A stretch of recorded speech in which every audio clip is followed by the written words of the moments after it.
BBC Radio Ningale ha cógiúadan seo Oidhche le Angela Nicolahin in háiseach inóch hasna dulco iai macanúis an Gunéitin iai. Mór an Taigh Angela, mi sésamhas ceann Gunéitin ag a chastal. Díoch dá vinna se leis haring cúteigin bratach an erní an nuas fan na fála.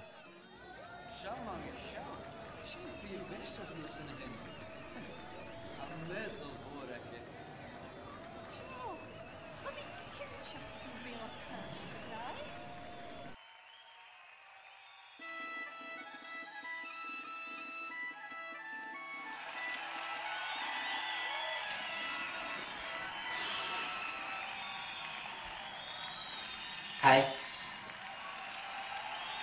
Half-listen. Half-listen. Half-listen. Half-listen. Viva. Half-listen.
Eskimo.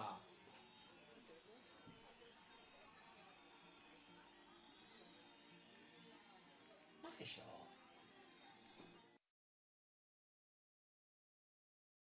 Haneoch díoch idir hinisteach húking ha úprad mhór an assassin. Chanel duine lei sin idirtálit go bhfuil alabe idir slí go Saoirse réad Reuters ha tar Irish an Luning, Birmingham agus Nottingham.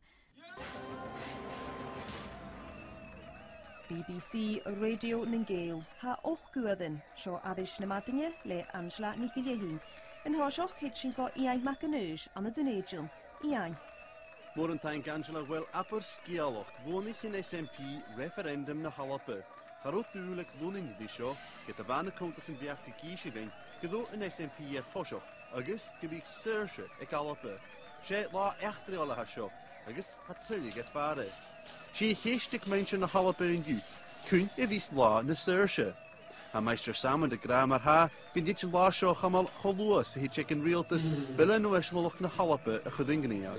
Ian Macanúis, BBC Radio Ningale an na Gunéitin.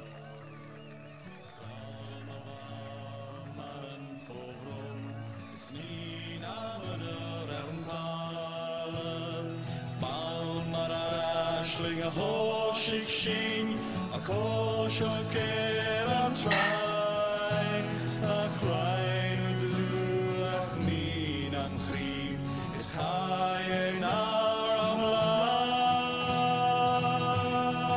Nu dhéirigá.